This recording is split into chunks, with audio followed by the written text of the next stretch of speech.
Salam əziz müəllimlər, hər birinizi xoş gördük. Bildiyiniz kimi müəllimlərin işə qəbulu üzrə imtahana qeydiyyat başlayıbdır. Mən bu videoda sizə imtahana qeydiyyatdan necə keçmək lazımdır, onu addım-addım göstərəcəm. Öncəliklə hər birinizə bol-bol uğurlar arzulayıram. İnşallah istədiyiniz nəticəni göstərərsiniz. Videonu müəllim yoldaşlarınızla paylaşıb kanala abunə olmağı da unutmayın. Başlayaq. Öncəliklə Google-a daxil olaraq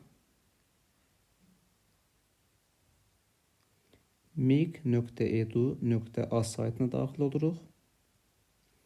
İlk bölməni seçirik və sağ tərəfdə qeydiyyatdan keç bölməsini tıklayırıq və digital login bölməsinə daxil olub MyGov-a daxil oluruq. Sağ tərəfdə digər üsullar bölməsindən və aşağıda identifikasiya nömrəsini istəyir. Ora deməli fin kodu yazırıq.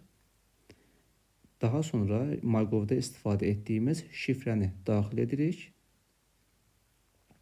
Daha sonra aşağıdan daxil ol düyməsini sıxırıq.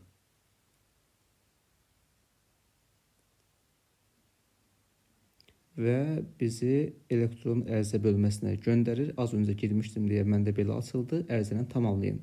Sizdə ərizə qeydiyyatına başla kimi bir düymə açılacaq. Ona bənzər bir düymə sağda. Onu seçirsiniz və belə bir bölmə açılır. Təhsil pilləri sizdə hansıdırsa, alidirsə, ali seçirik. İxtisas adı nədirsə, onu götürürük. Universitet haradırsa, oranı seçirik. Universitet başlama və bitmə ilini seçirik. Diqqətli oluruq bu məsələlərdə. Diplom adimi, fərqlənməmi onu seçirik. Və sağ tərəfdə diplom yüklə bölməsi yeni açılıbdır.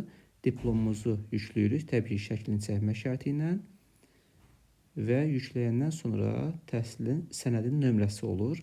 O sənədin nömrəsini də yazaraq hələ ki şəkli yükləyək.